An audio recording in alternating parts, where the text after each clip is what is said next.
अस्सलाम वालेकुम dear students, innovator के यूट्यूब प्लेटफॉर्म की तरफ से क्लास सेकंड ईयर सब्जेक्ट है हमारा पाक स्टडी और लेक्चर नंबर है 4। तो ये जो है इस्लामी जमहूरिया पाकिस्तान का क़याम, ये चैप्टर का नाम है। इसमें टॉपिक नंबर 4 जो हमारे पास है सर सैयद महान और तहरीक अलीगढ़। ठीक है, आपको तीसरे लेक्चर में मैंने तहरीक अलीगढ़ के बारे में बताया। तो तहरीक अलीगढ़ की जो बात जो मुसलमानों पे जुल्म वगैरह उठाई गई, ठीक है। तो आप जो है सर सैयद महान और तहरीक अलीगढ़ देखते हैं आप क्या क्या। अल्लाह ताला ने मुसलमानों के तहफ़्फ़ुज़ के लिए सर सैयद अहमद खान को एक जैसे कि अजीम रहनुमा के तौर पर भेजा। मुसलमानों की खुशकिस्मती थी कि उनको इस तरह के रहनुमा मिले हैं और पाकिस्तान को बनाने के लिए इस तरह के रहनुमा मिले हैं। उनकी दो रस निगाहों से सारी दुनिया, ठीक है, कि सूरत हाल ऐसे भी वो खुद जांच लेते थे कि क्या कुछ होने वाला है, क्या कुछ होगा। ऐसे उनको दूरबीन शख्स थे सर सैयद महान वो कायद आज़म। तहरीक अलीगढ़ क्योंकि सर सैयद महान के रूह रवां थे, रहनुमा ये थे। तो इसी बारे में हम आपको बताएंगे। तो आपने बरसीर में एक बहुत बड़ी तहरीक का आगाज किया। सर रिचर्ड साइमन ने इस अमर का इतराफ अपनी तस्नीम में किया। कौन था? सर रिचर्ड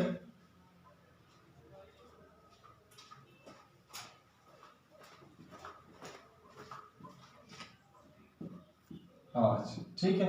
इसने अपनी तस्नीफ में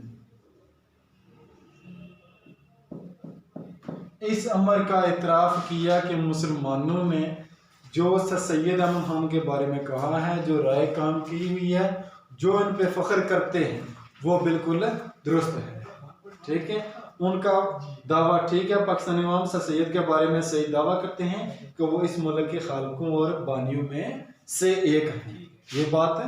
उसने भी इतराफ़ का एक सर रिचर्ड आर्च ने अपनी तस्रीर में लिखा कि मुसलमानों ने ये जो कहा है कि सर सैयद अहमद खान का पाकिस्तान के बानियों में, उसके खालकों में शुमार हो रहा है, तो ये बात गलत नहीं है। ये इन्होंने बिल्कुल ठीक बात कही है।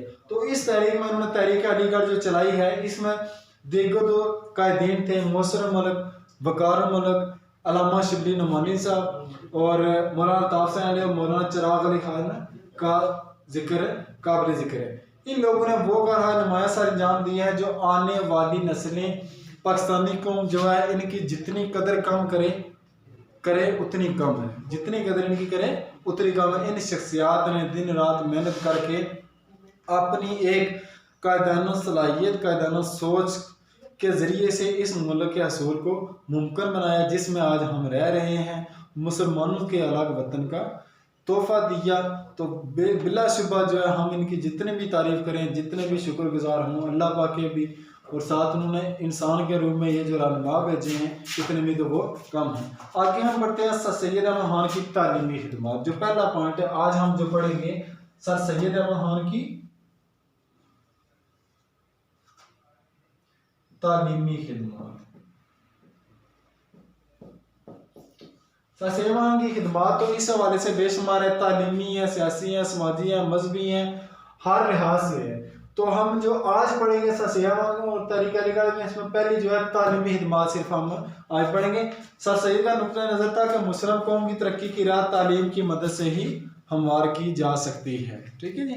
सर सैयद का क्या था? उनका विजन ये था कि मुस्लिम कौम में जो इसकी जो तरक्की है वो किसके जरिए मुमकिन है? तालीम के जरिए। अगर इन्हें तालीम के मैदान में आगे किया जाए, तालीम के मैदान में ये बरतरी हासिल कर रहे हैं, तो बाकी कौमों से ये बेहतर बन जाएंगे और फोकियत भी हासिल करेंगे। अंग्रेज़ों और हिंदू के मुकाबले में ये आगे जा सकेंगे। ठीक है, उस हवाले से उन्होंने इस तरह का निसाब शुरू किया, उर्दू को प्रेफर किया, मुसलमानों को इस्लामी मदरसे बनाए गए, उनमें कुरान और सुन्नत की तालीम दी गई, जिस हवाले से मुसलमानों ने आगे तरक्की की। ठीक है, अभी उनके लिए जो है मुलाजमतें भी हर लिहाज से इनके इस्लाम को मद्देनजर रखे हुए आगे वो बढ़े। ठीक है, तो उन्होंने क्या किया, 1859 में सर सैयद ने मुरादाबाद और 1862 में गाजीपुर में मदरसे काम किए। सबसे पहले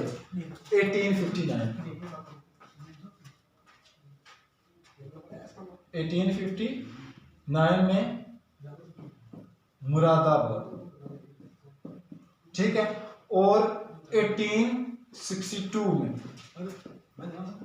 गाजीपुर में। ये पॉइंट नोट करने हैं कि तालीमी इत्तेफाक में सबसे पहले जो आपने दी थी तालीम के बारे में, मैंने आपको बताया कि मुसलमानों को हर लिहाज से उन्होंने आगे किया।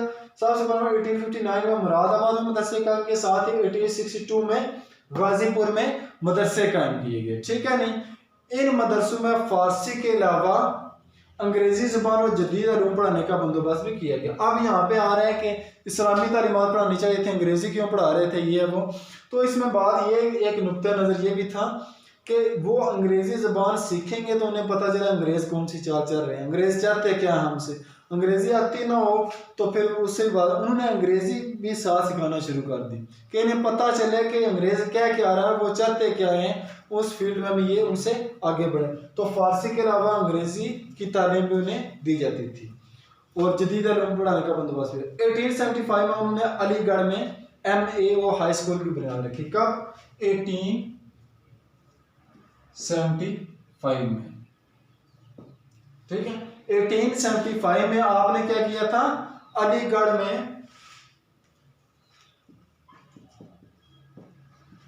MAO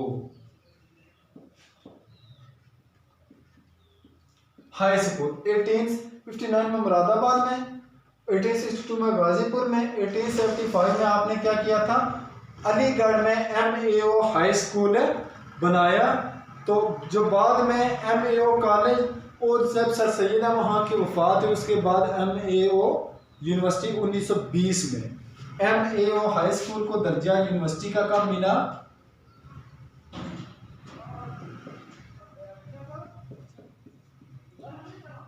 1920 में। 1920 में MAO हाई स्कूल को जो दर्जा मिला यूनिवर्सिटी का दर्जा 1920 में सर सैयद अहमद खान के वफात के बाद। ये हो गया हमारे पास 2 पॉइंट। पहला पॉइंट कौन सा? ये 1859 में मुरादाबाद में, 1962 में गाजीपुर में, और साथ आपने किया ये यहाँ पे 89 में, 1862 में, और 1875 में अलीगढ़ में MAO हाई स्कूल जो बाद में MAO कॉलेज बनाया गया, और सर सैयद अहमद खान के वफात के बाद MAO यूनिवर्सिटी का दर्जा 1920 में मिल गया। यहाँ पे MCQs भी आ रहे हैं कि सर सैयद अहमद मुरादाबाद में मदरसा काम किया 1859 में, 1862 में आपने कहा मदरसा काम किया गाजीपुर में।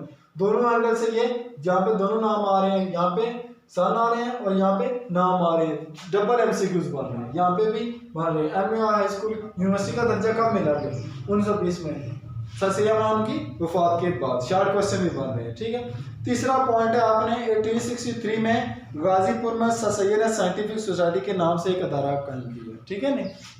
आपने साइंटिफिक सोसाइटी के नाम से एक अदारा कायम किया जिसका काम है इस अदारे के क्या का मकसद मगरबी ज़बानों में लिखी गई किताब के उर्दू ज़बान में तर्जुमा कर लेते। आपको बताया कि सर सैयद अहमद खान ने ये व्यू रखा हुआ था कि मुसलमानों को उर्दू के अलावा दीनी तालीम के अलावा बाकी ज़बानों पे भी मुकम्मल अबूर हो। साइंटिफिक सोसाइटी का क्याम किया तो इसका मकसद, मेन मकसद क्या था, जो बाकी ज़बानें थी, जो अलूम थे, उनका तर्जमा किधर किया जाए? उर्दू ज़बान में किया जाए, ताकि मुसलमानों को समझ आ सके कि अंग्रेज़ क्या चाहते हैं, फ़ारसी ज़बान में जो लिखा हुआ उसमें क्या लिखा हुआ, क्या ज़बान है। हर लिहाज से उन्होंने सपोर्ट किया तालीम को। फिर उन्होंने क्या किया? बाद 1860 में सोसाइटी के दफातर अलीगढ़ मुंतकिल कर दिए। ये जो साइंटिफिक सोसाइटी कायम की गई थी 1863 में, ठीक है, 1863 में साइंटिफिक सोसाइटी।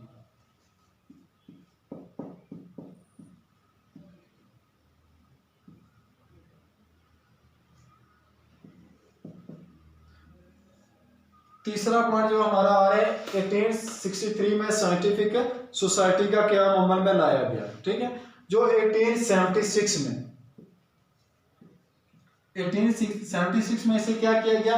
ये इसके जो दफातर सोसाइटी के दफातर अलीगढ़ मुंतकिल कर दिए गए, अलीगढ़ दफातर मुंतकिल किए गए। यह हमें पॉइंट याद रखना है। 1863 में आपने साइंटिफिक सोसाइटी कायम की और 1876 में इसी सोसाइटी के जो दफातर थे वो अलीगढ़ में मुंतकिल कर दिए गए थे, ठीक है। आगे जी आपने 1886 में sir Syed Mohammedan education conference के नाम से एक अदारे की बुनियाद रखी। कब रखी गई? 1886 में। 1886 में मोहम्मदन एजुकेशन के नाम से एक अदारे की बुनियाद रखी। किसने रखी? सर से। और ये सारा आया तहरीक अलीगढ़ के नतीजे में। 1886 में मोहम्मदन एजुकेशनल के नाम से एक अदारे की बुनियाद रखी गई। मुस्लिम कौम की तालीमी जरूरतों के कौम की फराहमी में इस अदारे ने बड़ी मदद की। इसमें क्या क्या फंडिंग की जाती थी? जो मुसलमानों मदारस में, मसाजिद में, जो तालीमी इदारों में फंड वगैरह थे, वो मुसलमानों अपने तरीके से एक फंड रेजिंग का सिस्टम बनाया हुआ था। जहाँ पे भी ज़रूरत होती थी वो दे दिया जाता था। ठीक है भाई। लाहौर में आपने इस्लामिया कॉलेज, कराची में सिंध मुस्लिम मदरसा, पेशावर में इस्लामिया कॉलेज और कानपुर में खलीम कॉलेजपुर के नाम से की बुनियाद रखी गई। मोहम्मदन एजुकेशन कॉन्फ्रेंस मुसलमानों के सियासी, सकाफती, माशी और माशरती हकूक़ के तहफ़्फ़ुज़ के लिए भी कोशिश रही। जो आपने मोहम्मदन एजुकेशन कॉन्फ्रेंस का इसमें तालीम के साथ साथ सियासी, सकाफती, माशी और माशरती, ये तमाम मसाइल जो है इस हवाले से कहीं पे भी मसला आता तो मुसलमानों की मदद की जाती थी। ठीक है जी। या आज जो है हम रखेंगे ससयामान की तालीमी खिदमत। ठीक है जी। अलीगढ़ में बेशमर पॉइंट है। आज हमने सिर्फ इतना रखा तालीमी खिदमत सर सैयद खान की। क्या सर सैयद खान जो है मुसलमानों के अल्लाह पाक ने जो एक रहनुमा दिए हैं, एक अच्छे रहनुमा दिए हैं। इसकी सर रिचर्ड आर्च ने भी तस्रीर में आपने में लिखा है कि मुसलमान जो कह रहे हैं कि वाकई ये सर सैयद खान एक अच्छे और एक रहनुमा, बहुत आला पाए के रहनुमा है, जिन्होंने पाकिस्तान के बनाने में बहुत अहम किरदार अदा किया। फिर आपकी खिदमत आ रही हैं 1859 में मुरादाबाद में तालीमी खिदमत। ठीक है। 1860 में गाजीपुर में, 1875 में अलीगढ़ में एमए और हाई स्कूल, जो बाद में आपके वफात के बाद यूनिवर्सिटी का दर्जा मिला। 1863 में साइंटिफिक सोसाइटी, 1876 में अलीगढ़ में इसके दफातर मुंतकिल कर दिए गए। और 1886 में मोहम्मदन एजुकेशन के नाम से एक अदारे की बुनियाद रखी गई, जिसका काम क्या था? मुसलमानों के लिए जो जो अदारे बनाए गए हैं उनके लिए फंडिंग करना। ठीक है। तो ये फंडिंग मुसलमानों को सियासी, माशरती हकूक़ के तहफ़्फ़ुज़ के लिए भी ये अदारा जो है कोशिश रहा। ठीक है। आज का लेक्चर हमारा इतना ही होगा। नेक्स्ट जो है हम इनकी मज़ीद अदबी खिदमत, माशी और माशरती खिदमत भी पढ़ेंगे। अल्लाह हाफ़िज़।